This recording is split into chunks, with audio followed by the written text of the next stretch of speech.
Quoi, tu veux terminer la vidéo ou quoi? Non, on veut commencer la vidéo. Salut les gens. Salut les gens. Tu la regardes, non? De temps en temps, oui. Bon, on est parti pour un tour. Bah tiens, je fais mon intro puisque je suis là, j'ai pas fait encore. Bon les gens, on est parti pour une visite. Alors, en Guyane, on va voir du monde quand même là. On va voir Bruno pour commencer, Bruno Gaucher, qui est un métropolitain, qui est arrivé quand il y a 30 ans, 35 ans. Plus, mais qui est apiculteur. Il est apiculteur depuis 30 ans. Depuis 30 ans. Qui est dans son coin là, comment ça s'appelle son coin? Sinamari, c'est vrai. Et lui, il est plutôt avec l'abeille africanisée, il veut pas trop en changer. Oui, il change là, il change. Ouais, donc vous verrez, alors c'est parti, on va voir ça. Vous voyez, ces abeilles sont un peu tendues quoi.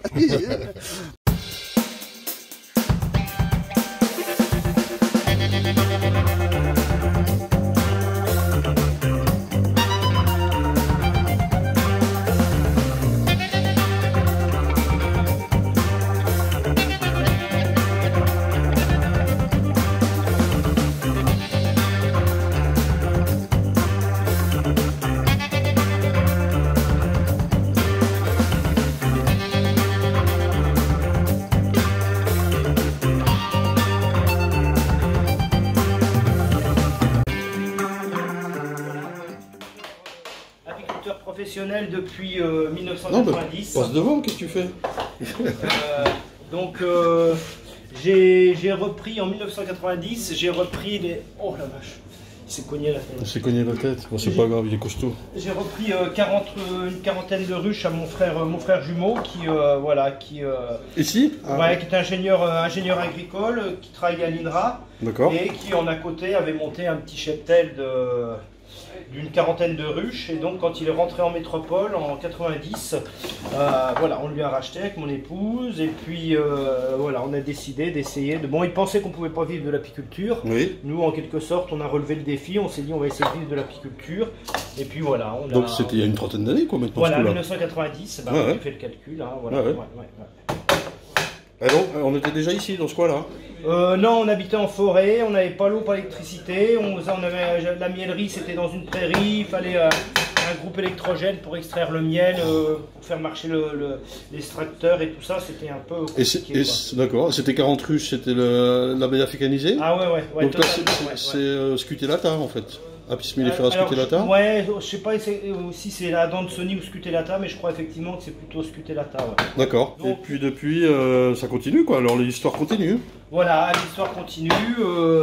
Alors le grand problème, c'est que pendant 12 ans, on a fait 69 ou 70, enfin j'ai 70 kg de moyenne à la... Non, 79 kg de moyenne à la ruche. Pendant 12 ans, c'était de la folie. Hein, donc les reines africanisées étaient très très prolifiques, elles pondent beaucoup. Et on avait d'énormes populations. Elles essaimaient pas trop. Disons que on avait, puisque je marquais toutes les reines, on avait 75% d'essaimage. Donc ça paraît beaucoup, mais ça veut dire que celles qui essaimaient pas, eh ben, elles faisaient au moins 100-120 kg de moyenne. Et puis voilà, on avait 79 kg. Quand elles essaimaient en fin de saison, elles avaient tellement donné avant que c'était pas grave. Mais donc pendant 12 ans, de 90 à 2002. Et le problème, c'est en 2002, donc j'ai découvert le varroa en Guyane. Et là, on a commencé à perdre des ruches et puis à avoir des productions en dents de scie. À l'époque, on était en bio, donc je me suis entêté pendant des années à vouloir traiter en bio. Oui. Et puis, avec des acides, ouais. Ah oui, voilà, avec l'acide oxalique. Non, pas l'acide oxalique, avec le thymol. Oui, d'accord. Je regarde en même temps, ça c'était pour tendre le fil, hein, voilà, c'est ça? Excellent. Système très classique pour tendre les fils avec un truc de porte. Là. Ok. Et voilà, et donc maintenant... Ah non, c'est ici. Et donc maintenant, on a des productions qui sont moins bonnes, et surtout l'abeille pour se protéger du varroa, ben, elle essaime de plus en plus. Ouais. Et donc en plus elle fait des essaimages multiples, c'est-à-dire que là il y a plusieurs reines qui éclosent et tu as 3, 4 essaims qui sortent de la ruche et ça vide complètement la colonie. Ouais. Et ça, tu penses que c'est un réflexe de la colonie ou des abeilles africanisées d'essaimer plus parce qu'elles ont ce souci de varroa. Mais alors en quelques années elles se seraient entre guillemets adaptées à ça? Adaptées, réagies quoi. C'est une technique de survie, c'est une technique de survie. Hein. Si elles veulent survivre, elles ont compris qu'il faut essaimer, Est-ce que c'est une abeille désert? Olivier Esnault, là, ils l'ont trouvé qui vient de la Réunion, du GDS Réunion. Ils sont en train de... Eux, ils avaient une petite vie tranquille à produire du miel avec aucun souci. Et là, ils l'ont découvert il y a juste 2-3 ans. Ouais. Et tout de suite, l'abeille réagit et elle essaime déjà beaucoup plus. Hein. Lui, il l'a remarqué déjà. Hein. Et alors, l'impact et la production de miel, quoi. Bah oui, bien sûr, ouais, et puis beaucoup plus de soucis parce que avec le varroa, il y a plus de maladies, il y a plus de maladies, bah, il y a plus de pertes de colonies, il y a voilà, et puis une colonie qui va mal, elle demande beaucoup plus de boulot qu'une colonie qui va bien parce que bien sûr, voilà, quand on perd une colonie, il faut nettoyer tous les cadres, il faut brûler, il faut Et alors pour revenir à l'apiculture là de guyanaise, en quelques mots, il y a quoi? Il y a une saison, une haute saison, on parle comme ça? Ah bah en fait il y a saison des pluies, saison sèche, hein, donc on récolte que pendant la saison sèche. La saison sèche c'est de août à décembre, on récolte de août à décembre. Voilà. Et c'est quand vous dites on récolte, c'est une seule récolte en une fois? Non, on pose les hausses, c'est quand les hausses sont pleines, on récolte la hausse, on en a remis une avant. D'accord. Ici c'est ce qu'on appelle la forêt s'impervirante, c'est-à-dire qu'il y a des plantes qui arrêtent de fleurir pendant qu'il y en a d'autres qui commencent à fleurir. C'est un miel toute fleur quoi, qui est fait. Alors nous on fait 3 biotopes, on fait du forêt amazonienne, qui est en début de saison sèche, plutôt sur la forêt évidemment. On fait du forêt savane, qui est un miel intermédiaire, forêt secondaire, savane. D'accord. Et puis un mangrove, dont on va voir les hausses là, un mangrove qui a un miel clair. C'est du palétuvier? Avec du palétuvier en prédominance. Ouais. D'accord, super ça. Et alors, c'est une production qui est vendue en local ici à Cayenne ou voilà, ouais. Oui, on vend tout sur le marché local. Ouais, d'accord, ok, normal, hein. Ouais. Bon, ça marche quand même, oui. Bah oui, mais bon, c'est un suivi qui est très important. Hein. Bonjour. Bonjour. Parce que bon, il y a beaucoup de gens qui croient qu'il y a juste à poser les hausses et puis à récolter le miel, mais maintenant, il y a beaucoup d'histoires de prophylaxie, avec le problème justement du varroa, des maladies et tout, on est obligé d'avoir un suivi très rigoureux des ruches et de pouvoir faire du miel et avoir du... Et alors en plus ici il y a pas mal de prédateurs j'imagine, il y a de l'humidité pour le bois aussi, je vois que vous avez des... C'est quel type de bois ça? Ça c'est du cèdre, mais on utilise surtout le grignon, ça c'est un petit peu tendre, bon ça va pour les câbles de hausse, mais sinon on utilise du cèdre. Du grignon. Ouais. C'est quoi le grignon, pardon? C'est un bois rouge qui n'est pas attaqué par les termites, qui est un bois local quoi, ouais, bien sûr. Okay. On achète, nous on a une machine à bois, on achète tout le bois local. Vous faites tout ici? En scierie, on fait tout ici. La cire vous faites comment? Eh ben, on gaufre nous-mêmes. D'accord. Vous récupérez vos opercules? Voilà, ouais. On utilise uniquement la cire d'opercule et on gaufre. Super, c'est super. Hein. Et c'est les types de ruches, Langstroth? Comment? C'est quel type de ruche que vous utilisez? Langstroth, ouais. Mais je suis en train de modifier parce que bon, comme les africanisés sont des grosses pondeuses, moi j'utilise deux corps Langstroth. Oui. 2 corps Langstroth, l'un au-dessus de l'autre. Ouais. Après, je mets la grille à reine et j'utilise des petites hausses. Ça, c'est les câbles pour les petites hausses. Ça me permet de manipuler très vite et déjà, c'est pas trop lourd parce que sinon, ça fait trop lourd, quoi.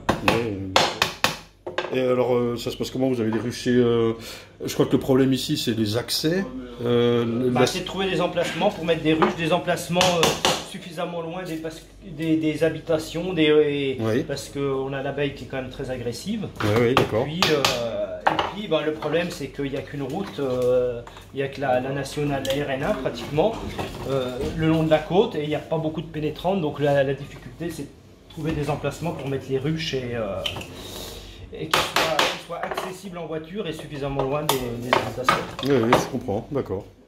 À propos de l'abeille africanisée, on peut faire de l'élevage avec déjà ou pas? Non. Ok. Justement, nous, depuis quelques années, là, on fait venir... parce qu'on a, avec ce problème de très gros essaimage, la production elle a vraiment chuté. Et donc on fait venir 1 ou 2 reines de métropole, ce qu'on appelle des F0, des reines sélectionnées. De quelle espèce? De quelle sous-espèce? Buckfast. D'accord. Ouais, qu'on met dans une ruchette près de la maison, là, et puis on greffe dessus, c'est-à-dire on prend des larves de moins de 3 jours, et on fait des reines. Les reines donc, vont se faire féconder par des mâles d'ici, et ça donnera des hybrides, 50-50, 50 gènes de métropole, 50 gènes africains. Et ces F1, on appelle ça des F1. Ces F1, elles essaiment pas. ou très peu. Elles sont beaucoup plus douces. Et c'est un renouvellement permanent par contre. Quoi. Et, bah oui, oui. Et elles épargnent, c'est-à-dire qu'elles font beaucoup plus de miel. Quoi. Et elles ont aussi le sens de l'épargne pour la saison creuse aussi, non? C'est ça? Oh bah oui, de toute façon, vous nourrissez pas vos abeilles ici quand même? Si, il faut nourrir en saison des pluies, celles qui ont essaimé en fin de saison, qui n'ont pas assez de provisions, on est obligé de renourrir un peu. Ouais. Ok.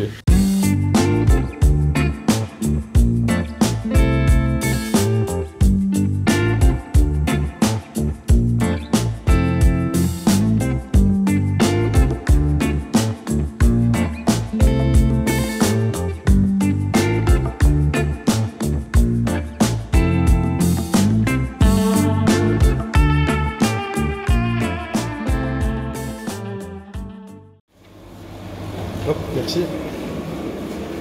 Donc voilà, c'est pas grand, hein, c'est une toute petite ferme apicole, mais voilà, tout on fait en concentré. Donc des humidificateurs, parce que le gros souci ici c'est l'humidité. Le gros souci ici c'est l'humidité du miel, donc j'en ai un qui tourne 24 heures sur 24, et quand j'extrais le miel, je fais tourner ce gros là qui est un peu surdimensionné, mais pour pomper un maximum. Et on voit bien quand on des opercules et tout, ça goûte à fond, donc ça va dans le bac et puis après je sors. Le bac à désoperculer, j'ai fait le plan, j'ai acheté de la tôle inox de 2 mètres par 1 mètre, c'était la taille des tôles, et puis j'ai fait les plans, les cadres ils tiennent juste en travers normalement, et ça a été fabriqué ici. L'extracteur 24 cadres. L'extracteur 24 cadres de chez Thomas. Voilà. Après les maturateurs, il y en a 2 de 1 tonne, on a une capacité de 4 tonnes 4, 2 de 1 tonne, 4 de 500 kg et 2 de 200 kg. Bon, quand j'extrais le miel, je repasse tout dans mon bac pour le laisser décanter. Comme ça, les petites particules de cire, tout ça, ça remonte. Et après, je passe à la bassine. Pas de pompe, je ne m'embête pas avec une pompe, je vais nettoyer. Je passe à la bassine dans les matules de stockage. Voilà. Donc pour les miels, comme j'expliquais tout à l'heure, on fait 3 biotopes. Le forêt amazonienne, qui est un miel qu'on fait plutôt sur la forêt, début de saison sèche, qui est un miel qui est brun foncé, brun assez corsé. Voilà, c'est celui-là. Saison sèche, c'est en ce moment-là. Voilà, c'est de août à décembre. Et on récolte que de août à décembre. Hein. C'est que pendant cette période qu'on récolte. Donc voilà, on fait ce miel-là, début de saison sèche plutôt sur la forêt. Et après, à partir d'octobre, les miels s'éclaircissent, même en forêt, mais bon, pour pouvoir avoir une gestion assez simple, on appelle quand même le miel après. Dans les mêmes ruchers, on l'appelle forêt savane, parce qu'il devient plus clair. Voilà, forêt savane, et tout ça, là il y a des arbres de la forêt secondaire, le mont Bain-Fou, Tapirera guyanensis, qui est un des arbres les plus butinés, les plus mellifères qui soient. Donc ces miels-là, qui sont un petit peu plus doux, intermédiaires. Et donc là, on vient juste de commencer à récolter le mangrove, qui est un miel qu'on fait sur le littoral, avec une prédominance, normalement une prédominance palétuvier. Alors, vous déplacez les ruches ou pas? Non, on ne déplace pas. On ne déplace pas, ça ne vaut pas le coup, parce que les floraisons, elles ont lieu... Mais alors, est-ce que toutes les ruches font les 3 miels? Ah non, alors la mangrove, celles qui sont au fond en forêt, elles ne font pas de mangrove, évidemment, parce qu'il n'y a pas de palétuvier, quoi. Et on reste toujours sur la forêt, on reste toujours dans des miels quand même assez ambrés, assez... Alors, pardon, mais si elles font le miel en 3e, qu'est-ce qu'elles font pendant que les autres font ça? Elles ont quand même à manger elles trouvent à bouffer, Elles tiennent le coup, voilà. quoi. Ouais. Mais ça miel moins fort que sur le mangrove là. Donc vous voyez, là, c'est ce que j'ai récolté hier. J'ai ramené ça. Ça c'est vraiment très très beau, quoi. Bon, j'ai mis les plus belles au-dessus, hein, comme mais bon, j'en ai quand même des belles. Bon, alors j'en ai des moins belles. Est-ce que le problème c'est que quand une ruche est sème, je retire systématiquement la hausse, parce qu'une ruche qui est sème, il n'y a plus assez d'abeilles pour maturer le miel, et après on a des problèmes de fermentation de miel. Donc là par exemple, j'ai une ruche, une africanisée qui était sur 2 corps, une africanisée qui était sur 2 corps. J'ai mis la première hausse, elle était presque pleine mais pas complètement perculée. J'ai mis la 2e hausse, il y avait encore plein d'abeilles. J'ai mis quand ça devient très populeux, et j'ai mis en 3e hausse une hausse de gaufrée. Et puis hier, ben, elle avait essaimé, la hausse gaufrée elle n'avait pas touché et j'ai dû récolter les deux en dessous qui étaient operculés mais pas bien gonflés. Parce que si tu laisses une hausse qui n'est pas très bien operculée et une ruche qui a essaimé, tout de suite avec l'humidité à des 100% de la nuit et tout, tu as un miel qui s'anime. Donc voilà, mais sinon on a quand même des belles hausses. Hein. Regarde celle-là. C'est celle-là et celle-là, c'est une F1. Une F1, ouais, elle avait deux hausses pleines comme ça. Quoi. Magnifique. Donc on arrive quand même à avoir des belles... alors qu'on ne voit pratiquement pas de fleurs, c'est ça qui est extraordinaire. Ouais. Ici, tu ne vois pas tellement de fleurs. Ouais. Voilà, c'est ça. Je mets quand je rentre toutes les hausses en fin de saison sèche, décembre, janvier, quand les pluies arrivent, je rentre toutes les hausses, les cadres extraits, je les fais plier et je les stocke ici et je les lance dans le congélateur pour éviter tout traitement. Je les congèle régulièrement. Et puis les hausses vides, je les stocke à la miellerie. Et les ruches, elles sont plus sûres de corps à corps. Tu les as produits comment en Apilar Pour l'instant, c'était par Apigui, et maintenant, normalement, c'est à nous, le GDSA, de s'approvisionner. Donc, pardon, j'ai pas entendu le traitement, c'est juste après la récolte? Voilà, alors ça dépend. Donc normalement c'est le traitement plutôt en janvier, mais le problème c'est que si tu traites juste après la récolte en janvier, février, tu laisses entre 8 et 10 semaines et tu le retires en mars et après il reste avril, mai, juin, même juillet, tu commences à poser les hausses plutôt fin juillet. Ouais. Donc des fois ça fait une longue période où déjà le varroa il peut commencer à reprendre un peu le dessus, enfin à commencer à se redévelopper un peu. Donc quand je vois que c'est pas trop infesté, que les ruches sont pas trop mal, j'essaye de décaler le traitement du varroa. Si je peux le faire en mars-avril, c'est l'idéal parce que mars-avril, là, mai, il pleut pas mal, les colonies sont vraiment plus faibles, pas trop de couvain et le traitement est efficace quand tu mets les barrettes en avril, mai, juin. Là. Et à propos de l'acide oxalique, c'est plus du tout d'usage alors ou... Non, l'acide oxalique, j'ai jamais fait parce que normalement ça se fait par dégouttement et ici, quand il n'y a pas de couvain, ici on a toujours du couvain. Ouais. Donc ce que j'ai essayé, c'est le thymol.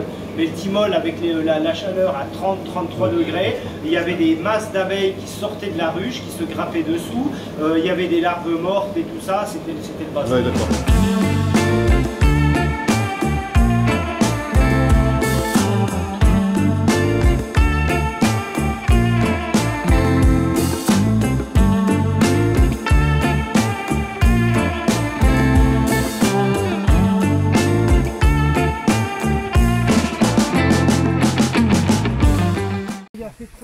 À vérifier pour voir si on a une F1, mais on va déjà regarder celle-là.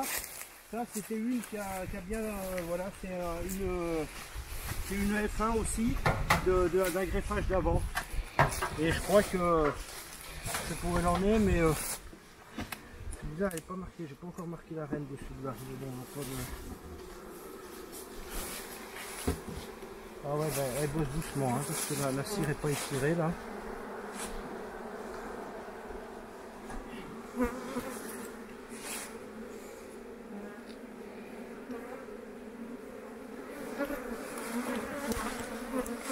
Donc là, elle a beaucoup de vin, très beaucoup de vin jaune.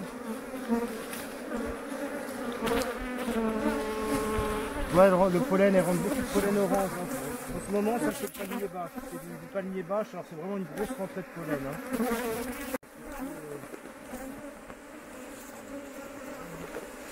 Non, c'est possible, il n'y a pas eu d'arrêt. Mais non, mais ça c'est une reine qui a un mois et demi. Ouais. Ouais, tu disais que ouais, c'est vos placards. Mais elle n'est peut-être pas encore tout à fait sur ses abeilles. Ouais, c'est déjà des choses avant. Ah, c'est ça, il faut que...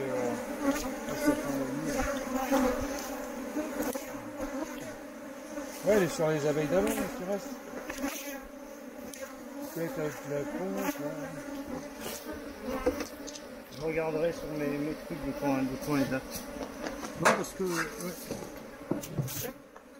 Alors on va regarder celle-là. Normalement, alors elle, si ça a marqué, il doit y avoir juste des œufs et des larves. Parce que c'est le 9 octobre, le greffage du 9 octobre. On est à J+26. Ça a dû marcher. Ça c'est plus gros. Hein? que tu fais des beaux dessins à la base. Ouais, quoi, ouais, ah oui, oui, moi je peux pas m'empêcher de faire des trucs assez...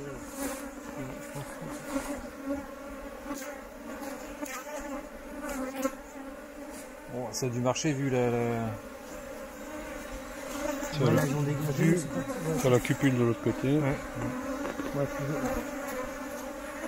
Elles ont bâti, en général, c'est quand même bon signe, non? ouais, non, mais là, il y a des larves et tout, mais là, elle peine un peu... Il faudrait que je mette un... Ouais, regarde, tout là, c'est dégagé pour la pompe. Il faudrait presque que je mette une cette presse. Non, mais là... Ah, et tu fais des très gros dessins si tu avais mis une cellule neuve là. Bah ouais, mais ouais. Là, regarde, tu vois, tout ça c'est dégagé. Tout ça c'est... Ouais, c'est clair. On voit bien. Ouais, c'est le début de... Mais là, il faut faire quelque chose parce qu'il manque de place. Donc, tu vois, tout là, elle a fondu.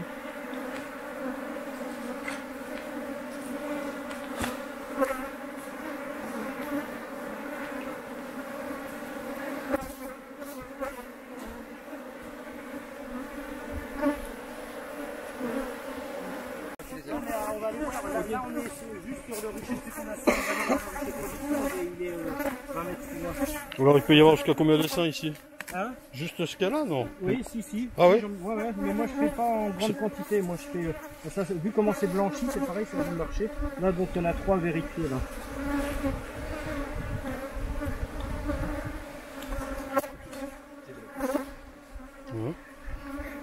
Ouais, c'est moi qui les attire, c'est ça. Je me suis fait piquer ce matin déjà sur les. Ouais, c'est parti. Je vois, on c'est bâti tout de suite. Mais bon, il manque du. Non, mais t'avais mis un truc, une saloperie dans les. Non. Sur le T'as une bois. cellule en bas, Regarde, hein? t'as vu, c'est bloqué, il y a du pollen. Hein. Regarde ce T'as vu pollen. que t'as une cellule en bas, ouais? Hein? Ah non, c'est Non, c'est une fausse construction. Ouais. Non, mais faut que j'ai de la passe en place. ruche et que je mette de la cire gaufrée ou Ouais. quelque chose. Hein.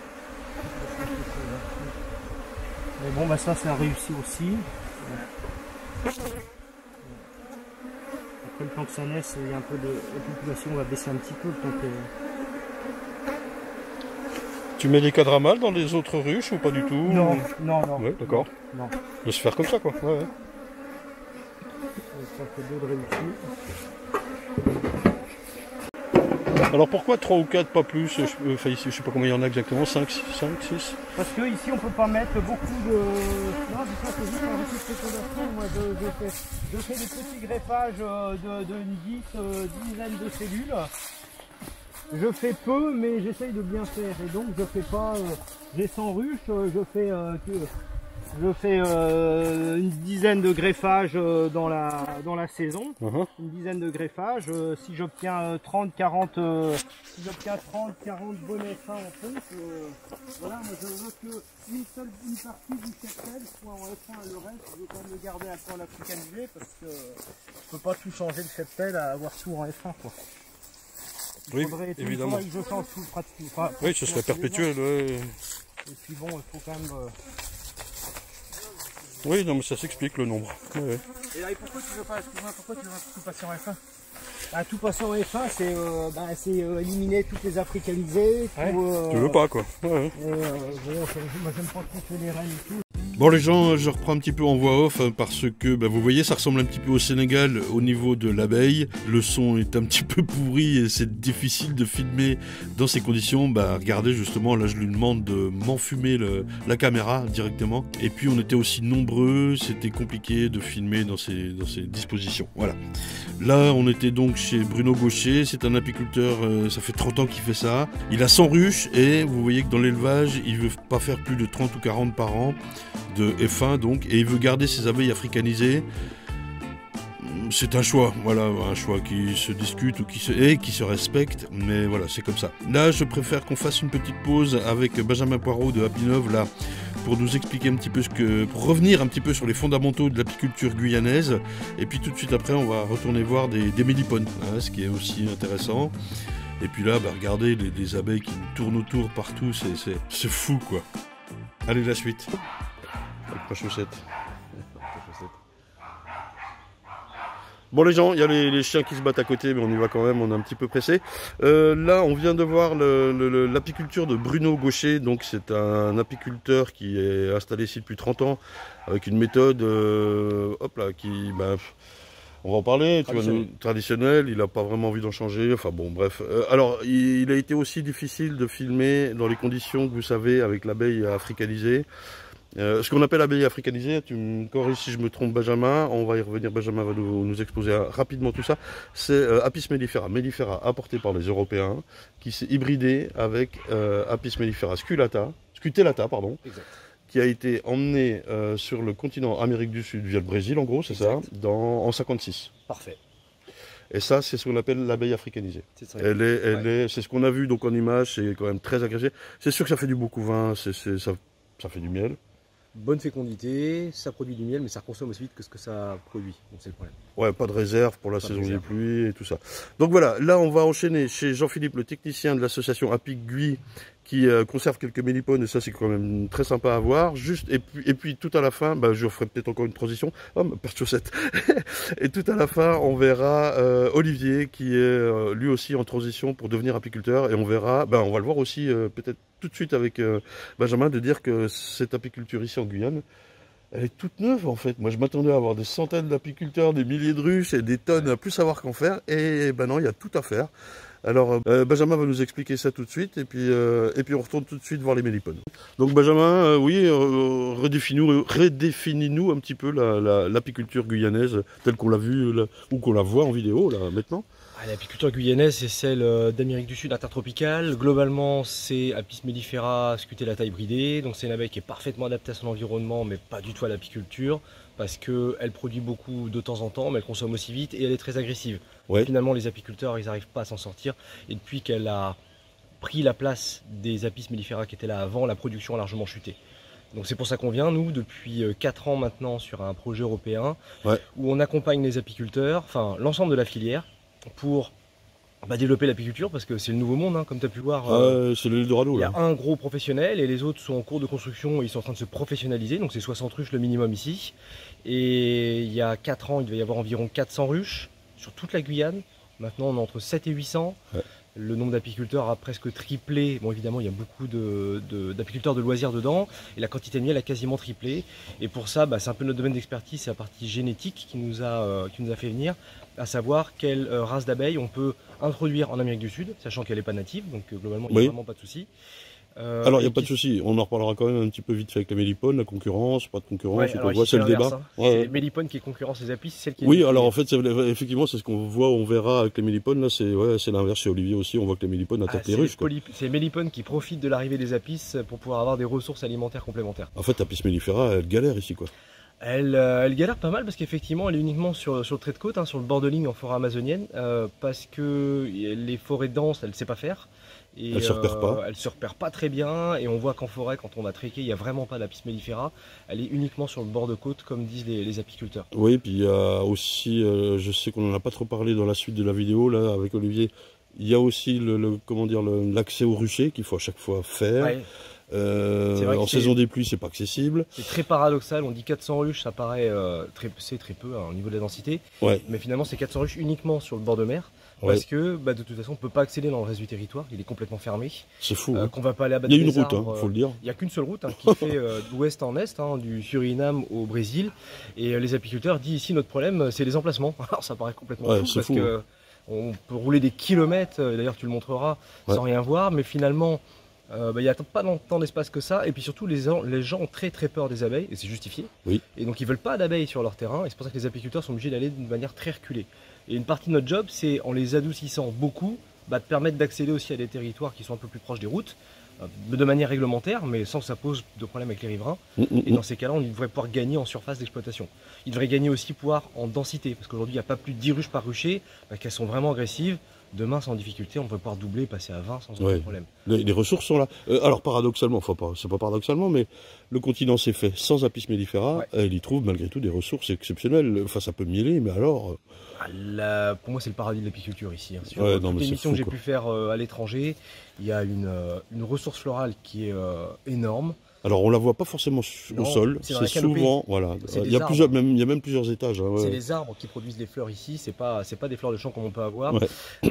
Et effectivement, elles produisent du nectar et il y a des abeilles ici, il y a donc mélipones effectivement, mais des mélipones qui ressemblent beaucoup à notre abeille Apis mellifera, et donc on peut être surpris de voir à quel point il y a eu une convergence évolutive entre les abeilles d'Afrique et les abeilles d'Amérique du Sud, et donc finalement ces fleurs étaient parfaitement adaptées à Apis mellifera, et donc c'est pour ça qu'elle en profite pleinement ici, et que les rendements sont entre 70 kg en moyenne, je crois, et on peut facilement monter à 100. Avec les nouvelles abeilles qu'on a ramenées, ils sont à 120, 140 kg en sédentaire. Enfin, les conditions sont exceptionnelles en production.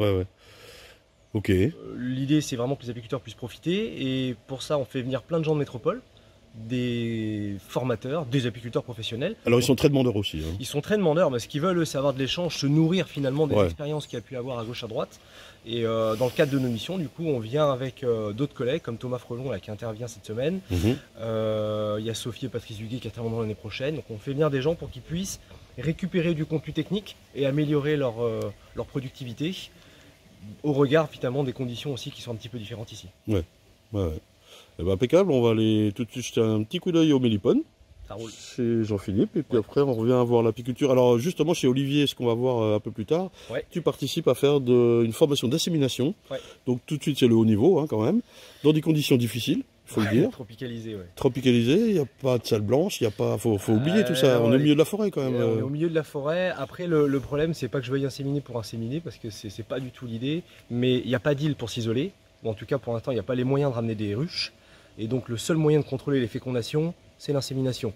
Et ici, si on ne contrôle pas les fécondations, ils tournent en rond. Parce que les abeilles qu'on ramène d'Europe sont très bonnes en apiculture, mais pas forcément tropicalisées. Donc on en trouve qui se tropicalisent, mais il faudrait les reproduire entre elles. Il faut contrôler les accouplements, et il n'y a malheureusement que l'insémination. On fait ça depuis 2 ou 3 ans maintenant, ils vont devenir autonomes très rapidement. Là, il y a René Lys qui va prendre la place, je pense. Et comme ça, ils auront leur propre lignée d'abeilles à miel tropicalisées et qui pourront même peut-être diffuser dans le reste du continent américain. Parce que sinon c'est l'africalisé qui prend toujours le dessus. Elle prend le dessus sans contrôle des fécondations. Au bout d'une ou 2 générations, ils ont tout perdu, les rendements baissent, ça pique et ils se retrouvent au point de départ. Ok, merci Benjamin. Avec plaisir, à bientôt.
Un mot ou deux, Jean-Philippe?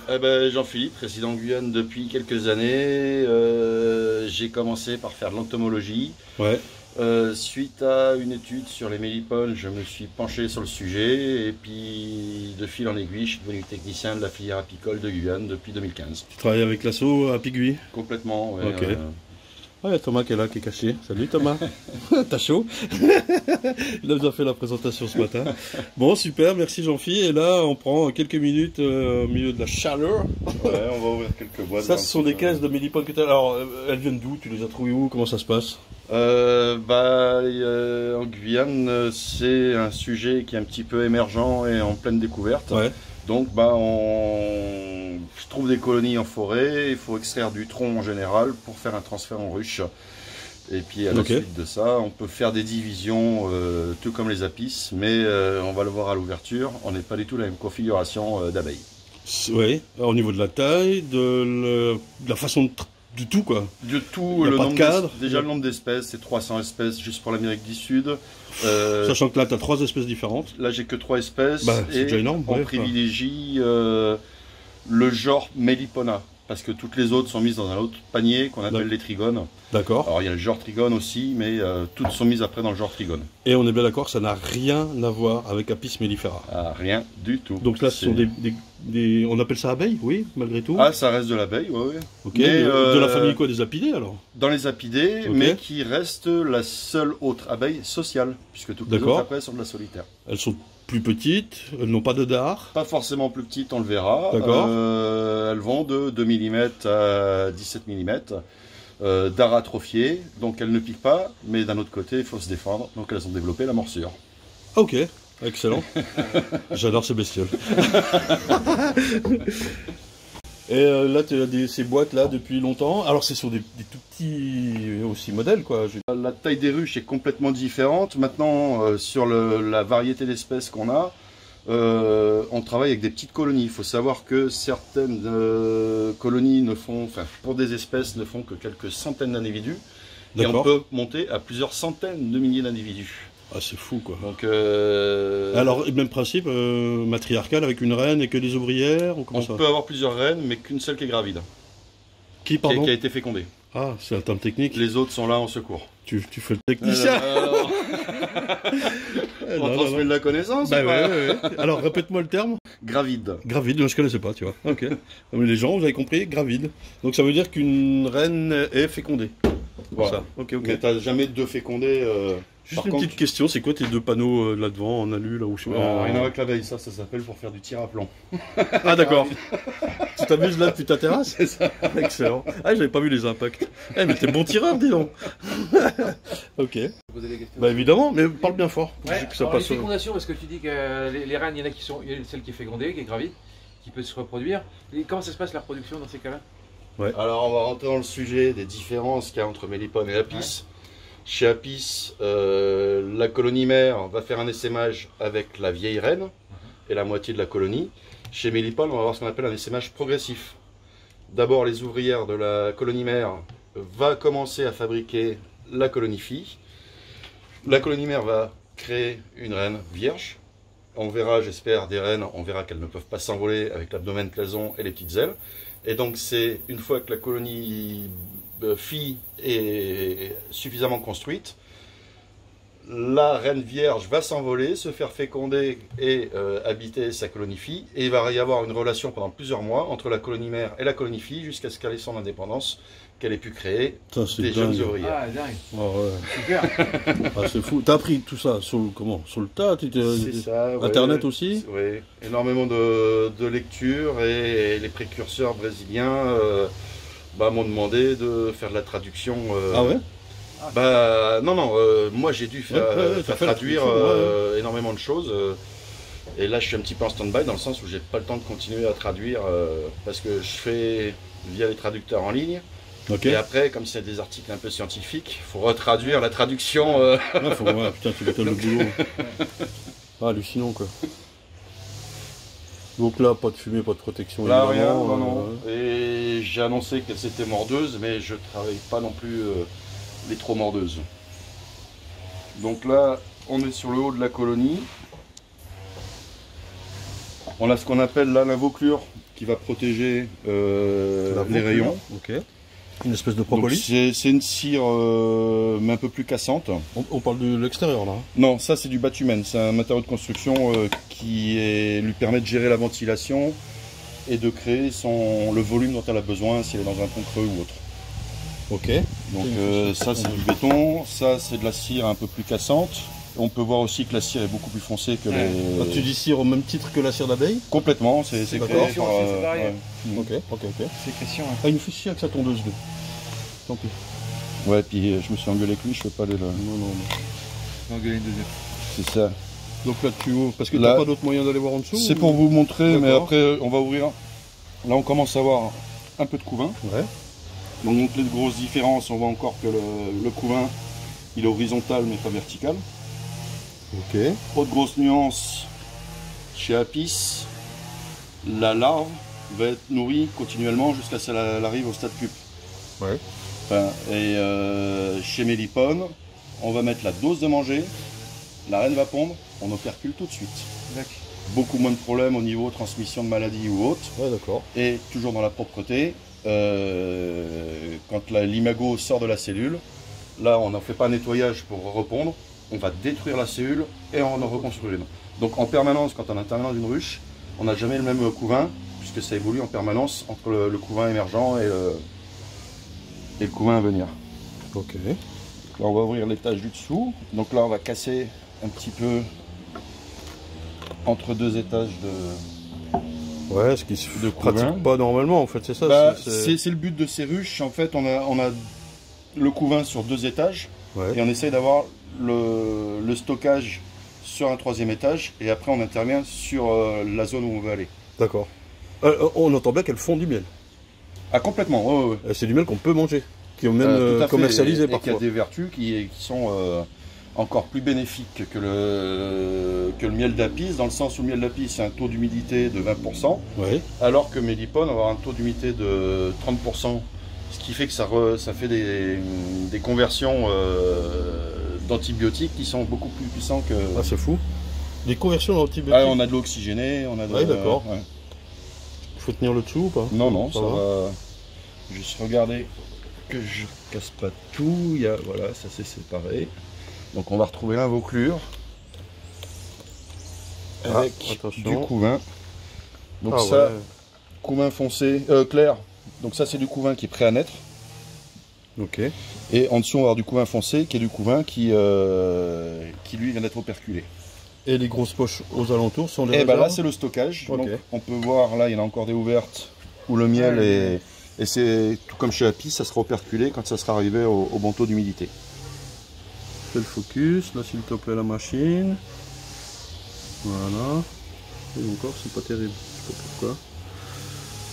Voilà. Voilà. Là c'est beau. Le miel qui est là, c'est fou quoi. Alors c'est une cire couleur brune aussi, c'est marrant. Beaucoup plus foncé, ouais, tout à fait. Ouais, ouais. Mais ce sont bien elles qui la sécrètent avec leurs glandes ciliaires, quoi, finalement. Ok. Là on voit une nymphe, quoi, finalement. Là on a ouvert l'alvéole sur le côté, là. Tiens, regarde dans le téléphone. Là. Ouais, tout à fait. Hein. Ouais, ouais. C'est fou, hein. Donc là c'est une petite colonie, il n'y a pas énormément d'individus? Non, non, c'est une toute petite colonie, ça. Y a pas... Et elle est à son max ou qu'est-ce que... Oui, ça grossit pas beaucoup plus que ça. D'accord. Les petites fourmis sont gênantes ou quoi? Non, c'est un partenariat, on va dire. Il y a beaucoup de petits coléoptères, de fourmis ou autres. Quels sont les prédateurs de la Mélipone? Des lézards, des trucs alors, comme ça? Oui, alors, ça va être du prédateur du tout venant. Il n'y a pas de prédateur spécifique comme certains oiseaux attaquent les apis sont spécifiques. Là, on va avoir du... Après, le plus gros parasite chez la Mélipone, c'est le phorite, qui est une petite mouche qui vient pondre à la base attirée par l'odeur du pollen. Donc le pollen, c'est la protéine pour la larve. Et une fois que la larve a mangé tout le stock de pollen, va se rabattre sur la protéine animale. Ouais, ok. Et ça peut détruire très rapidement une colonie, vu que le cycle d'une mouche est beaucoup plus rapide que celui des abeilles. Ok. C'est fabuleux. Ouais. C'est rigolo. Ça fait combien de temps que tu as des mélipones? Depuis 2011, donc ça fait... ça arrive un peu par hasard ou comment ça s'est passé la première, je veux dire? C'est suite à avoir fait un petit travail dessus que je me suis intéressé à ça. Pour moi, quand j'ai commencé à toucher aux abeilles, l'apiculture était pour moi un monde où on n'avait plus rien à découvrir, tout était connu. Alors que la mélipone, il y avait encore à faire du travail. Maintenant, je reviens sur mes dires de l'époque, enfin mes croyances, où sur l'apis, il y a encore à découvrir et à travailler. Maintenant, c'est un petit sujet fabuleux et qu'on peut avoir sur sa terrasse, contrairement à nos abeilles africanisées. J'avoue. Je peux approcher mon doigt sans toucher, c'est juste pour faire une échelle, une comparaison d'échelle. Pour voir si elles mordent? Non, mais de voir un peu, elles sont pas grandes quand même. Hein. Et là, si tu veux faire un travelling, t'as les singes. Ah ouais? Là, ça vient de bouger, là, ça les singes sont de nouveau là. C'est magique ici, quoi. Sachant qu'on sort du resto. Alors là, voilà, on est au bout de la terrasse, hein, les ruches sont juste là. Voilà. Et les singes sont juste là. J'en ai filmé un ce matin là. Ah ouais!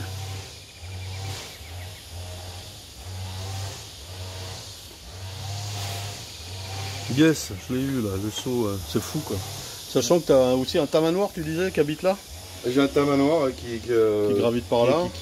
On a vu un varan ce matin aussi. Le terrain fait partie de son circuit. Ok, trop bien. Et là, tu as combien de caisses finalement? 6, 10? Là, ici, oui, j'ai une dizaine, et puis j'en ai encore d'autres sur d'autres sites. Ok. Mais toujours dans les mêmes espèces. Voilà. On va se refaire une ouverture là, des belles. Là, on va ouvrir une autre boîte. Prendre la place, les gars. Hein.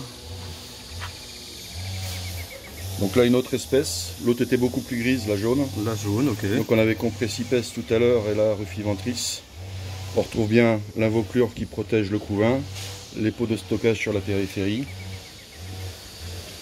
vieux couvain frais. Le vieux, c'est le plus clair. C'est celui qui est plus clair. Pour s'en souvenir, la cire est foncée chez la mélipone, et quand elle se tend, elle s'éclaircit. D'accord. Donc ça veut dire que la nymphe arrive à... Ce qu'on voit là, c'est tout frais. Voilà. Ah, c'est fou. Et donc on va peut-être en revoir, mais les plus clairs sont les abeilles qui viennent de sortir d'éclore, qui sont pas encore... ça c'est une abeille jeune qui n'a pas encore fait son vol extérieur. Son duvet, tout ça. Ouais, bah, elle n'est pas très vivace, elles sont un peu perdues là. Ok.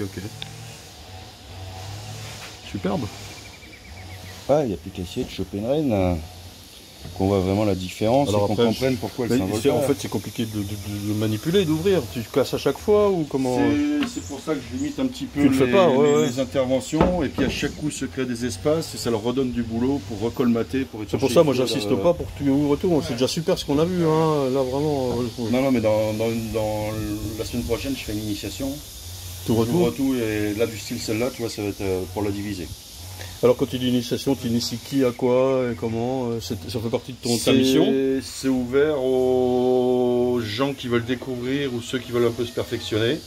L'initiation se passe sur 3 jours, avec un jour que de la théorie, un jour atelier pour que chacun puisse fabriquer une ruche, et un 3e jour pratique. Génial. Si les personnes qui participent ont repéré des colonies, on fait le transfert de tronc à ruche. Ouais.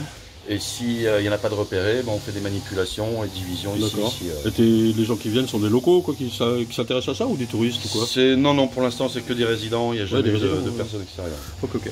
Et division, ça veut dire que tu prends une partie de... Bah là, le principe c'est d'avoir un minimum de 6 disques. Ah, 6. Donc l'idéal c'est d'en avoir 3 au-dessus, 3 en bas.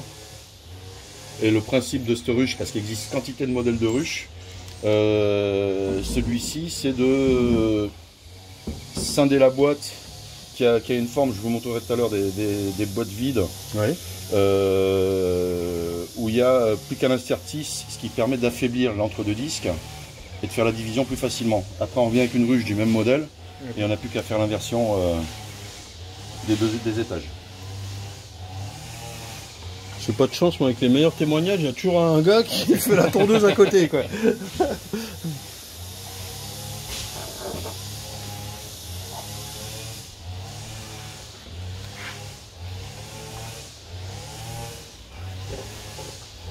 Alors, on trouve le couvain clair, tout ce qui va éclore. Hein. C'est une belle colonie. Ah ouais, elle est plus forte que celle qu'on a ouverte avant. Comme ça. Est-ce qu'il faut t'aider, tenir quelque chose? Non, j'aimerais qu'on voit la reine quand même, parce que ça fait partie des choses à voir. Elle se balade, elle est libre comme l'air, ou elle est réservée dans une chambre, non? Non, complètement, elle se promène. Voilà, bravo. Ah les gars, première mélipone, je la vois direct. Bah ça, elle est énorme. On comprend qu'elle peut pas s'envoler pour... Elle a un abdomen énorme. Ah, les gars, vous n'avez pas ça sur Arte, hein, je vous le dis moi. Parce qu'en plus on se marre ici. Et puis il y a le gars qui fait la tondeuse à côté. Il a arrêté. Ah merci mon gars. J'entends le moteur encore. Ah magnifique, elle se cache un peu, ça y est. Ouais super quoi. Et donc là on est sur du couvain frais, tu as les alvéoles qui sont prêtes à pondre. Donc la reine va attendre que ça se remplisse en manger, elle va pondre et puis ça sera operculé tout de suite. Ah ok, ils mettent le manger en dessous. Okay, okay. Le manger, c'est pareil, un mélange il y a tout. Il y a le miel, le pollen, la propolis, pas la propolis, la gelée royale. Oui. Tout le mélange est fait. Et c'est ce qui est fabuleux encore dans les différences, c'est que chez Mélipone, chez Trigone on a, mais pas chez Mélipone, on n'a pas de cellule royale. Ah ouais. Et j'ai pas encore compris comment elle décidait que bah tiens, là maintenant on a un manque, on va faire une reine. On doit savoir pourquoi, mais j'ai pas encore trouvé. Et il y a des castes aussi et tout ça. Je veux dire, suivant leur âge. La reine, les ouvrières et puis les ouvrières suivant leur âge, elles font un boulot différent. D'abord travail d'intérieur, oui, tout comme chez Apis. Ouais, là on a quand même une. C'est logique. Et la durée de vie de tout ce monde-là. C'est à peu près pareil, c'est une durée de vie suivant la distance de vol. Donc une abeille en plus de ça qui va faire que 2 mm. Avoir des distances de vol beaucoup moins longues qu'une grosse. Okay. Là, on est quasiment sur de l'abeille qui fait la taille d'Apis, donc on est à peu près sur du 2 km de périmètre de travail. Et la durée de vie, bah, c'est la 30 jours, voilà. 40. Et la reine aussi en quelques années ou... La reine, pareil, plusieurs années. Ouais. Ça, c'est ouf.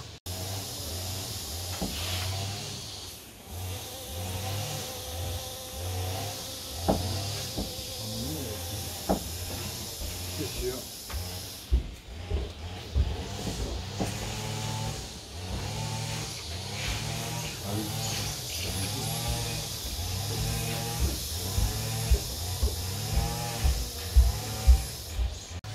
Non, c'est top. Magnifique. Est-ce qu'il y a un commerce de ce miel-là qui se fait au Brésil ou quoi? Oui, tout à fait. Il y a des méliponiculteurs au Brésil qui ont des cheptels de plusieurs milliers de ruches. Ah oui. Ouais. Mais alors, avec ils ont une culture via les Amérindiens où au niveau pharmaceutique, ils ont une grosse connaissance. Et dans certains villages brésiliens, à la pharmacie, on trouve le pot de miel sur le comptoir et on achète à la cuillère. D'accord. À la cuillère. Ouais. Ah ouais, c'est fou quoi. Et bah, c'est une abeille qui est connue depuis les Mayas, puisqu'ils avaient un dieu du miel et de l'abeille. Là, il est ouvert depuis 5 minutes. Est-ce que c'est dérangeant? Non, il fait très chaud ici. Non, la seule chose, c'est que quand j'ouvre comme ça, je fais attention. Bah voilà, tiens, là le parasite, là, merde, on vient de se barrer. Ah oui, ok. La toute petite mouche là qui vient de passer. Elle se fait emmerder tout de suite. Ouais. Ok. Son système de défense, c'est le trou qui est là, il y a toujours une gardienne. Il y a toujours une gardienne à l'entrée pour se défendre. Alors ça, c'est les trous d'aération. Oui, c'est de l'autre côté. Ouais, ok. Je vais te montrer la troisième espèce.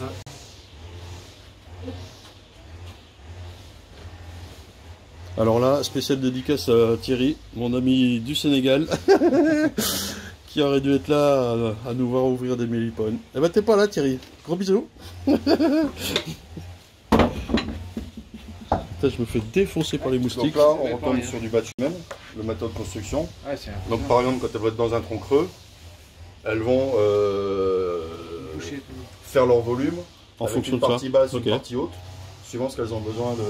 Ah ouais, ok. Et le matériau est poreux, ce qui permet quand même qu'elles puissent faire la ventilation. Et comment tu dis le nom? Batumen. Batumen. C'est impressionnant quand même comme taille. Et ça pèse. Oh putain. Non, mais je me suis fait surprendre. Ah ouais, c'est du caillou. Hein. C'est de la pierre. Tu peux fabriquer une maison avec ça alors. Et ça, c'est à base de bois Il y a un mélange de tout, mais oui, beaucoup de gravillons, de matériaux.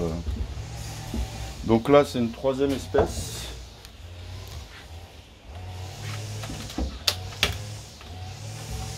Sympathique aussi. Au niveau coloration. Donc là, voilà, ils n'ont pas du tout voulu l'étage du haut. Donc on va redescendre plus bas.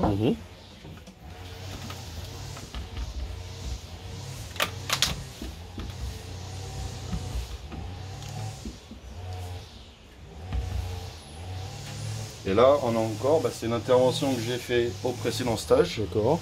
T'as mis un morceau de cire. Quand je fais l'intervention d'un tronc, c'est assez destructeur. Donc l'invoclure qui protège, en général, elle est un petit peu détruite. Et je remets de la cire gaufrée autour pour qu'elle s'habitue à reconstruire un petit peu et rebâtir leur... Ça les aide, oui. Voilà. Ce qu'on a vu chez Olivier, là, qu'elle pille la cire. Hein. C'est ça. Elle le met sur les pattes comme le pollen chez nous. Là, c'est pareil. Donc, on tombe sur l'invoclure. Et si on regarde bien, elle a des belles petites stries jaunes sur son abdomen. Ouais. Noir et jaune, là. Et dans les nombreuses particularités comparées à Apis aussi, il y a un genre de mélipone qui s'est spécialisé dans le pillage des autres abeilles, ce qu'on appelle le cryptobiosis, et à tel point que l'abeille a les pattes arrière, où on n'a même plus le peigne et le pressoir pour récupérer, puisque c'est devenu une pilleuse. Et de ce genre d'abeille, on a deux espèces présentes en Guyane, genre l'Estrimellata, et on est embêté avec cette bête, aussi bien avec les mélipones que les apis. Elles ont déjà réussi à tuer plusieurs colonies d'apis de personnes qui se lancent en apiculture. Ah ouais, d'accord. Génialissime. Merci énormément Jean-Philippe. Eh ben de rien, c'est que du bonheur. Ah ouais, voilà. Et puis là maintenant, j'ai cru qu'on avait eu des pots ouverts. On va passer à la dégustation. Oh là là.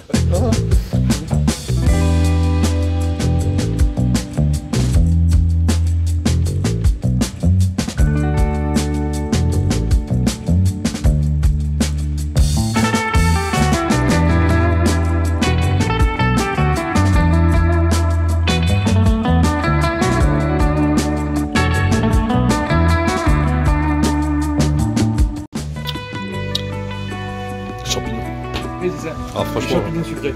Champignons sucrés.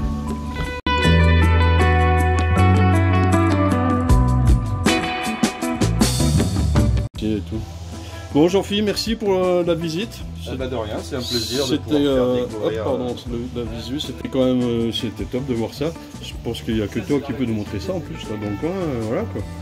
On est quand même quelques-uns à avoir quelques ruches, mais c'est rare. Ouais, c'est rare quoi. Non, et puis d'avoir ton accessibilité et tout.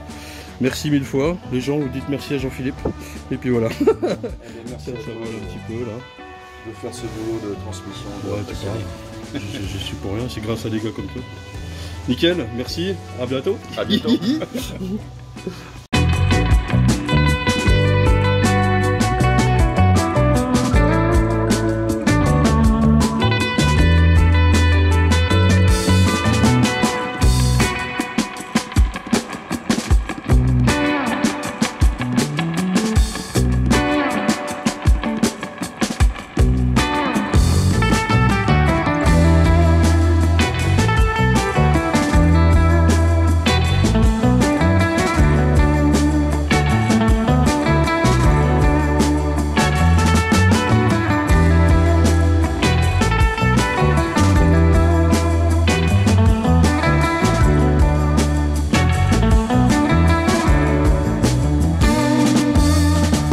Allez les gens, on vient de voir quelques mélipones là chez Jean-Philippe, le technicien. Et puis on va retourner chez Olivier. Enfin on va chez Olivier, je sais plus dans quel sens je filme, j'en peux plus.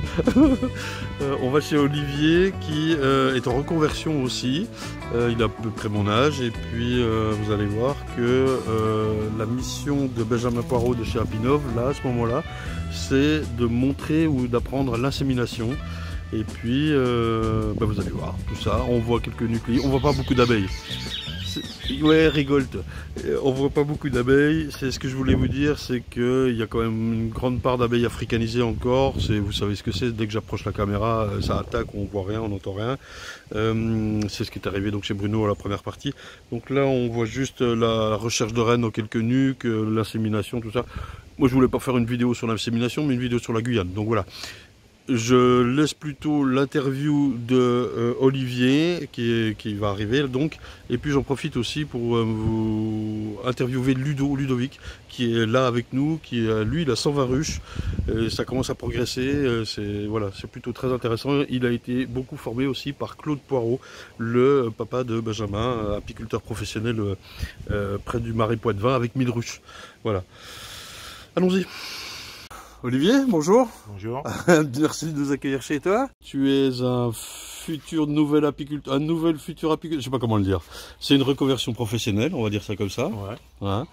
Là, nous sommes pas loin de Cayenne, enfin on est tout proche même. On est chez toi, mais je montrerai des images via le drone et tout ça. Et puis je sais pas, raconte-nous un petit peu ton apiculture qui débute quand même quoi. Hein. Ouais, qui est naissante. Avec des amis. Ouais. On a eu une discussion un jour et on s'est dit pourquoi pas. on se lançait dans l'aventure, ne sachant pas ce que pouvait être une abeille à la base. Ah oui, tu n'avais jamais ouvert de ruche ou quoi que ce soit? Je ne savais même pas c'était quoi une abeille. Ah oui, d'accord. Par maille à l'abeille, on n'avait pas de notion de tout ça. Ouais. Pourtant, on vit souvent à la campagne, on est souvent à la campagne, mais c'est vrai que c'est pas quelque chose qui nous parlait. Ouais. Donc on a dit qu'on se lançait, et puis on est rentré à tâtons. Ouais. Et puis voilà, aujourd'hui ça va faire la 3e année, la 3e saison qu'on passe. Et puis voilà quoi, ça commence à nous plaire. Ouais. On essaye de s'organiser et voir ce qui... Alors l'apiculture ici proprement dit, donc on a beaucoup, à la base c'est les abeilles africanisées. Ici c'est de l'africanisé, ouais. C'est pas facile de travailler avec ça, on est d'accord? Pas du tout. Là on profite, oui je dis tu profites aussi vous profitez des collègues de métropole qui peuvent vous envoyer un peu de bugfast que vous appelez F0 pour faire de la F1. Donc voilà, ça vous permet d'avoir des abeilles un peu plus douces. Bon, on a des abeilles qui sont un peu plus travaillables, on dira. Travaillables, ouais. Dans le but aussi de faire de l'élevage et tout ça aussi. Hein. Sinon, c'est difficile, quoi. Ouais, c'est vraiment pour faire de l'élevage, pour pouvoir avoir une apiculture qui soit un peu cohérente. Hein. Oui. Puisque c'est quand même assez dur avec les africaines. Ça ressemble plutôt à de la bagarre qu'autre chose. Ouais. Donc, la saison se déroule de quand à quand, là? La saison, c'est de juillet à décembre. Ok. Après, c'est les pluies. Après, c'est la grosse saison des pluies, donc on est en saison basse. Alors, malgré tout, il n'y a pas d'arrêt de ponte? Ben, vu la chaleur, il n'y a pas d'arrêt de ponte. Vu la particularité de cette abeille, il n'y a pas d'arrêt de ponte. Elle essaie même en basse saison. Ok. Elle essaie même en basse saison? Alors là, on parle de quoi? De la F1, en gros? Non, on parle de l'africaine. Donc, Apis mellifera scutellata. Hein. Voilà, scutellata. Elle essaie même en basse saison, donc il n'y a pas d'arrêt de ponte. Et donc voilà, mais on ne la travaille pas pendant la saison des pluies parce que mine de rien, avec les baisses de température, le taux d'agressivité est encore plus grand. D'accord. Ouais. C'est fou ça.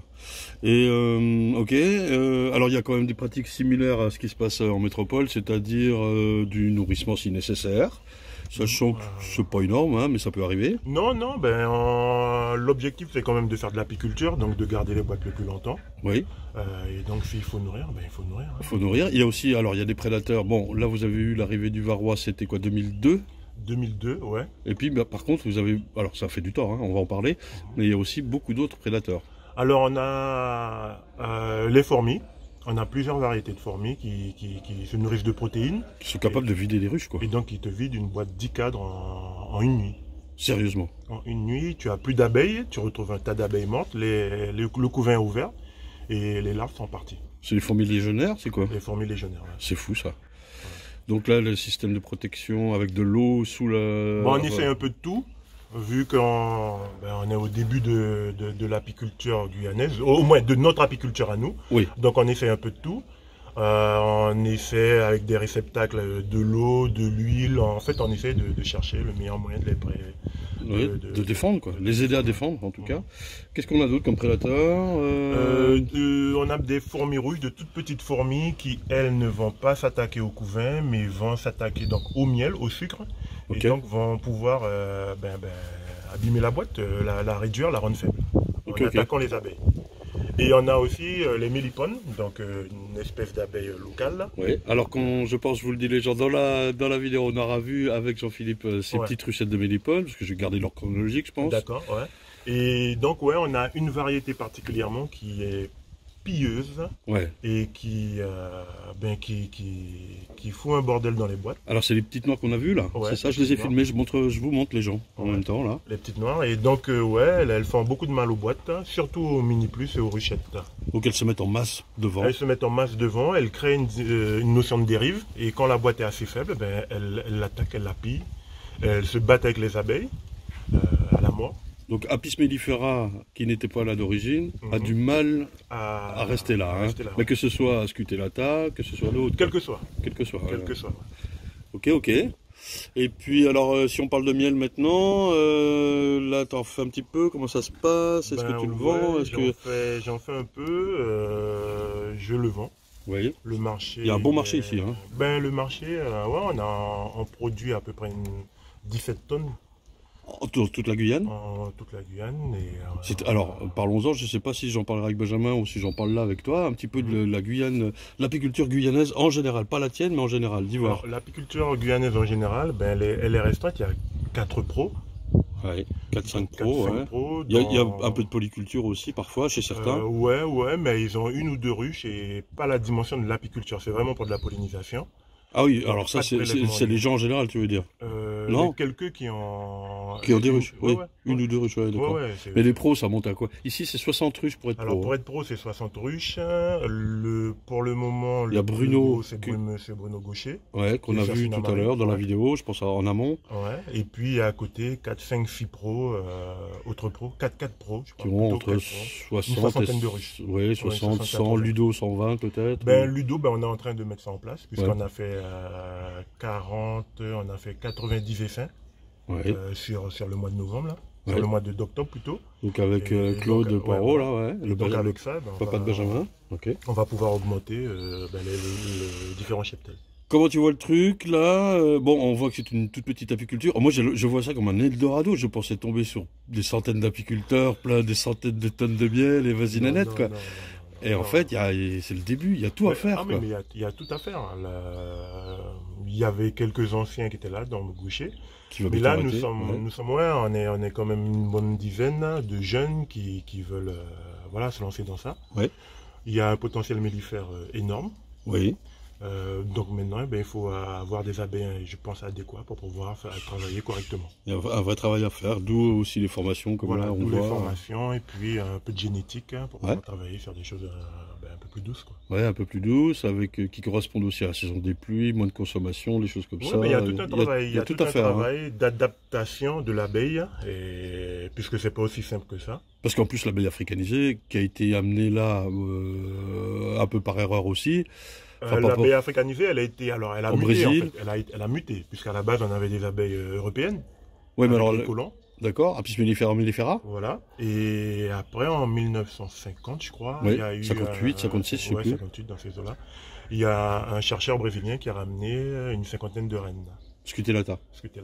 Et là, c'est parti. Et là, elles sont jusqu'à Miami. C'est ce qu'on entend jusqu'à Miami. Et c'est quand même, on a vu chez Bruno, on a ouvert quelques ruches, c'est dur à ouvrir, quoi. Je veux dire là. C'est compliqué, ça bouge, c'est agressif, donc. Ça tient pas trop le cadre. Pas du tout, et donc à travailler, c'est compliqué. Ouais. Ok. Comment tu vois l'avenir là? Il y a tout à faire, il faut se bouger ce coup-là, quoi. L'avenir est rose pour nous. Ouais. Il faut s'organiser. Il faut structurer une filière. Il faut structurer la filière, mais je pense qu'il y a beaucoup de choses à faire. On n'a pas une grosse agriculture, donc. La dimension pesticides, tous ces éléments-là, on n'a pas ces contraintes-là. On est en gros pour le moment que le varroa. Donc on a... Les moyens de doute pour le varroa, c'est des trucs classiques. Vous avez un GDS quand même. On a créé un GDS il y a 1 an. Avec Jean-Philippe aussi. Avec Jean-Philippe, Bruno. Et donc on est sur du traitement à piston, à pisvar. Oui, parce que il y a eu des tests d'acide, mais avec la chaleur, l'humidité, tout ça, ce sont pas du tout les mêmes conditions, quoi. Non, et puis on a du varroa, mais on n'a pas encore décelé vraiment d'une vraie crise varroa. Alors oui, Bruno nous disait quand même, il avait vu une sacrée différence. Ouais. Oui, entre rien et le varroa, oui. Nous, le problème, c'est qu'on est arrivé avec le varroa. Oui, vous débutez avec. On n'a pas connu sans. Tandis que Bruno, il avait 20-30 ans d'écart. Voilà, d'expérience.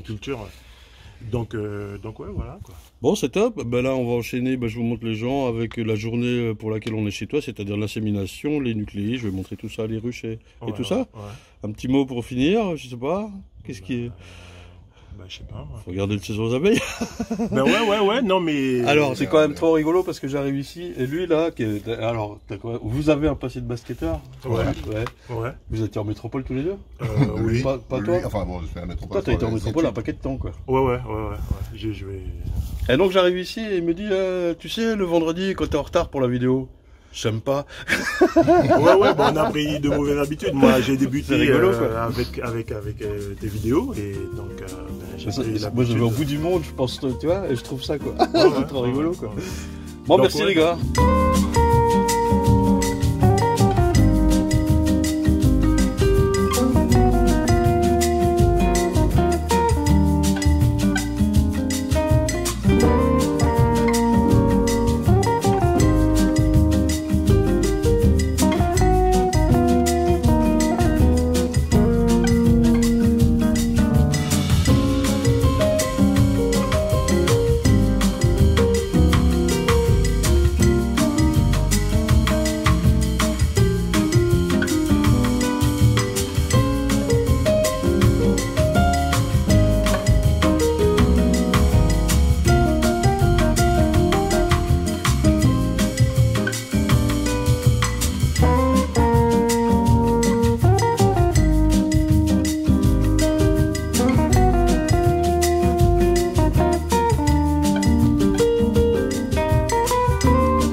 a été voir les essaims, la défaite à Ludo de l'autre côté. La défaite à Ludo, oh Ludo, mon pauvre. 50%. De 40, vous passez à 20. Tu sais, le deuxième. Merci. Et la difficulté, tu l'expliques comment? Enfin, où la... Fourmis, et puis... Des fourmis, quoi. Et puis on avait eu un premier problème, le premier jour, c'était un problème de dérive. D'accord. Donc on a eu une dérive, on n'avait pas eu le temps d'anticiper ça. On a fait la dérive, il était 19 h déjà. Ouais. Ah oui. Donc je pense que tout est parti de là. Galère, c'est difficile l'apiculture là alors. Hein. Donc toi, je peux t'enregistrer un petit peu, Ludo? Ça va trop. Tu es professionnel, tu as quoi? Tu as 120 ruches, je crois, maintenant? 120, oui. Et ça fait longtemps que tu fais ça? Là, c'est ma 5e année. Ok. J'ai commencé avec l'association. Oui. À Piguy? Ouais. À Piguy, j'ai fait mes premières ruches avec eux. Ok. Et puis du coup, dans mon optique de développement, j'ai commencé par le matériel, moi. J'ai acheté une menuiserie et j'ai fabriqué toutes mes ruches. Oh, dis donc. C'était mon premier truc. Et puis là, après, par rapport à Claude qui me suit, oui. Je suis allé faire un stage chez lui d'1 mois. Donc en métropole et tout? En métropole et tout, on est resté la pleine période d'élevage. Donc on est resté là pendant 1 mois. Là, tu as appris, tu as engrangé de l'expérience. Ouais, okay. J'ai avalé. Ok. Claude m'a fait avaler, cracher, il m'a tout fait, Claude, il n'y a pas de problème. Et donc du coup, on est retourné et puis on est reparti. Hein. Ok. Mais c'est vrai que la difficulté aujourd'hui, c'est... Alors oui, en Guyane ici, c'est quoi ton... C'est nos fourmis. C'est vrai? Ouais. Pour toi, c'est ça? Ouais. Ok. Donc du coup, on a pallié le problème. Ouais, mais alors, parce qu'on peut trouver des supports, voilà, oui. Eh ben, ça a été tous les supports qui sont... On en a parlé un petit peu avec Olivier. Eh ben, je les ai fait à la maison. Ok. On a commencé comme ça, et puis là, je suis en train d'anticiper de nouveaux supports, parce que je suis sûr que c'est une source qui va se tarir. Oui. Donc il faut que j'anticipe déjà le truc. La suite, quoi. On sait très bien qu'un apiculteur, s'il n'anticipe pas... Oui, tout à fait. C'est ce qu'on disait hier, il faut anticiper. C'est fini. À propos des abeilles, qu'est-ce que tu penses de l'abeille africanisée? Toi, tu préfères la douceur, hein? Ouais. On en a parlé hier en formation. Donc, tu fais une forme de systématisme. Si ça ne te plaît pas, tu élimines. Tout de suite. Avec un élevage sur Buckfast. Voilà. Ok. Après, on a essayé l'anatolienne, on a essayé la Primoski. J'ai essayé Enfin, toutes les souches, c'est les souches de Claude qui m'envoient. Oui. Et puis, on les essaye comme ça. Bon, pour le moment, on n'a que l'anatolienne qui se démarque des autres. D'accord. À quel point de vue? Au niveau du miel, au niveau du développement. D'accord. Contrairement à ce que Bruno disait lundi, que ça ne se développe pas. Ça ne se développe pas parce que quand on la compare à une africaine, ils sont à la ramasse. C'est-à-dire que les africanisés sont hyper balèzes? C'est un développement à 98% du cadre en lancement. Ah là là, oui d'accord. C'est impressionnant. Ok. Donc effectivement, le développement n'est pas aussi rapide, mais après... Tu peux pas travailler avec quoi. Non, c'est pas possible. Ou sinon on peut travailler, mais à un moment on a un cancer du poumon, ça c'est sûr. Oui, alors Bruno il se fume la tête en permanence quoi. Ouais, si on regarde bien, le voile il est jaune. Ouais. Ça c'est quand même difficile. Mais après c'est une apiculture, comme on dit aussi avec Olivier, c'est une apiculture particulière à Bruno. Ouais. Parce qu'il travaille avec des africaines, on regarde bien, tous ces sites sont éloignés. Oui. Moi les sites ils sont collés à la rue. Ouais, loin des routes, et tout ça. Toi, il est dans des coins, il est dans un truc. Moi je suis au plus près. Ouais. De toute façon j'ai pas le choix. C'est de l'apiculture quoi. Ouais. Non mais ok, de l'apiculture, je veux dire, comme on la conçoit en métropole. Pas chasseur-cueilleur comme. Voilà, c'est ça, où on a. Il faut maîtriser ce qu'on a dans la caisse quoi. Ouais, ok. Et c'est clair, l'africaine par contre on la maîtrise pas. Ouais. On peut balancer de la fumée, des fois même être à deux c'est pas mal. Hein. Ouais. Un qui fume et un qui bosse. Hein. C'est fou hein. Ouais. Mais après mes collègues brésiliens, oui. Eux c'est des cheminées qu'ils ont. Hein. Ah oui carrément. Ils ont des enfumeurs, ils font 3 fois ce qu'on a. Hein. Putain. Et c'est comme avant on allumait les cheminées avec un soufflet là. Un soufflet, ben, ils ont des soufflets comme ça sur les enfumeurs. Hein. C'est des trucs non mais c'est presque pas normal en fait. Vaut mieux essayer comme tu fais de travailler sur d'autres sous-espèces quoi. Mais c'est aujourd'hui que les Brésiliens ils commencent aussi à faire de la sélection. Ça y est, ouais. Mais pourquoi ça m'étonne tant? On est en 2019. Moi, je pensais arriver dans un truc où voir des centaines d'apiculteurs qui seraient super contents de faire travailler avec des abeilles géniales ici. Non, on est en 2019. Il y a 3 pros, 4 pros. Combien de ruches? 600 ruches au maximum dans toute la Guyane. Hein. Parce qu'on a tout à faire. Mais ouais, mais ça n'a pas été fait, vraiment rien quoi. Ben après, ça n'a pas été fait, la diffusion du métier ou sinon... Après voilà, on est à l'école, on nous a jamais proposé, bon, et ça vous dit apiculteur ou pas? Ah mais non, mais oui. Dans le critère agriculture, l'apiculture est tout en bas, voilà. Ouais, il n'y a rien quoi. Donc même à l'école, même au lycée, même on nous a jamais parlé d'apiculture. Moi j'ai connu l'apiculture parce que quand j'étais plus jeune, je travaillais avec mon père, on faisait du curage dans des canaux. Il y a un essaim d'abeilles qui a tué une personne pendant qu'elle passait. Ah oui, d'accord. J'ai su qu'il y avait des abeilles et que ça tuait. Et après, c'est toujours resté un petit peu dans la tête. Ouais. Et à un passage au lycée, je vois une affiche formation apicole. Donc tout de suite j'y vais et puis c'est fou le destin. Hein. Parce que pareil, toi c'est une reconversion professionnelle, tu étais dans l'automobile, tu nous as dit hier. Et... c'est un sacré parcours quoi. Il faut être un peu fou pour aller travailler avec les abeilles. Pas forcément africanisé, mais en général. Je rencontre toujours des personnages dingues quoi. Enfin dingues au sens parcours de fou quoi. On regarde le parcours d'Olivier, basketteur et puis la suite là. C'est vrai qu'on a tous des parcours différents, mais la finalité c'est qu'à un moment on arrive à aimer l'abeille. Ah oui. Après bon c'est vrai aussi on a quelques collègues, ils aiment l'argent de l'abeille mais ils aiment pas trop l'abeille.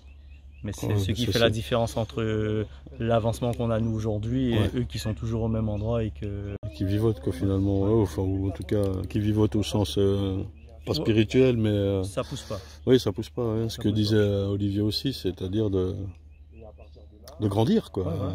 Mais bon après on est parti dans l'optique de grandir et je pense qu'on a du travail. Ah oui bah alors là il y a du taf. C'est bien aussi, c'est-à-dire qu'il y a une page blanche, il faut l'écrire quoi. Ça, on est vraiment au début. Hein. Je pense qu'on commence à peine à écrire le titre et puis là on commence à... moi je trouve que c'est vachement bien, tu le prends comme ça aussi. Ah oui, on est vraiment au début. Hein. Avec toutes les difficultés qu'il y a, le bois, les parasites, les prédateurs, bon le miel se vend bien, il y a de la demande. Il y a de la demande.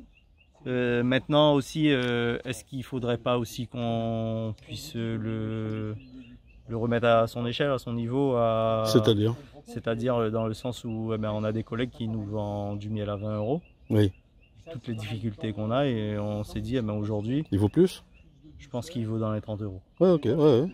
Parce qu'on reste sur l'objectif que on est là pour gagner notre vie aussi et tout augmenter. Donc théoriquement, le miel devrait aussi augmenter un peu. Quoi. Alors, on parle de miel au détail, en pot. Hein. Bien sûr, il n'y a pas de marché de vrac ici, évidemment. Il y a très peu de production finalement. Et voilà. Ok. C'est des pages encore qu'on... Oui, il y a tout à faire. Hein. Ouais. Mais vu l'environnement et tout. Bon, super. Merci. On est dans...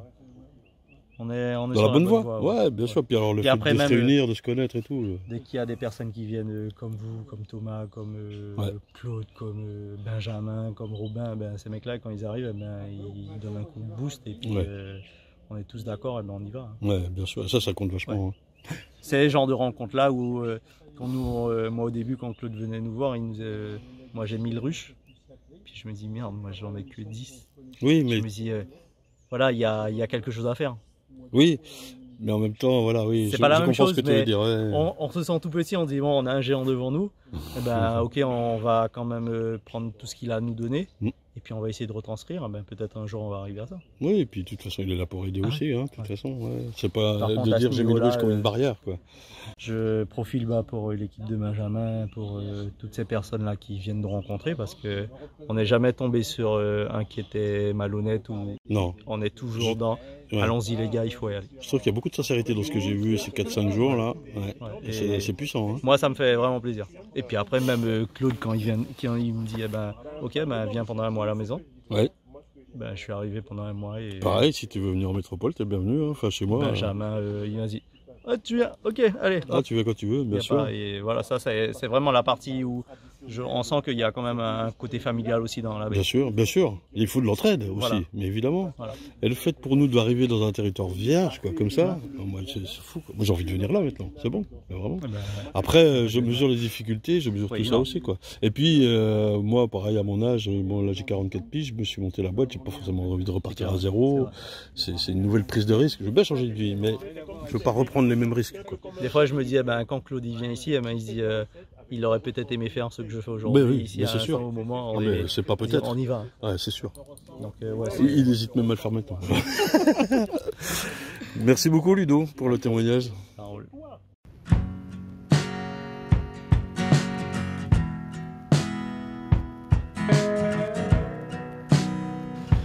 Bon, bah voilà, fin de mission ici en Guyane, novembre 2019. Alors une petite vue de là où on a logé.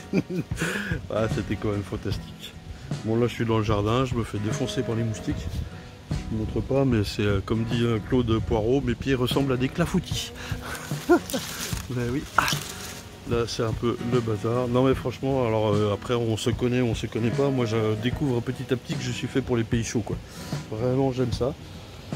J'y reviendrai forcément ici ou ailleurs. Et puis voilà, j'espère que vous avez compris un petit peu l'apiculture en Guyane. J'espère que ça vous a plu. Je m'attendais moi à énormément de ruches, énormément d'apiculteurs, énormément de miel.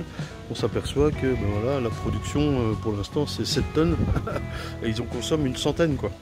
Voilà, il y a de la marge. Vous savez pas quoi faire de votre vie, venez faire de l'apiculture ici. Ça, ouais, je vous ai trouvé un slogan pour promouvoir l'apiculture direct là. Donc à bientôt pour la prochaine vidéo. Je sais pas du tout ce que ce sera, on verra bien. Moi je vais, avant de prendre l'avion là, je vais là-dedans. Ciao.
Levé pour du tableau. Ah oui.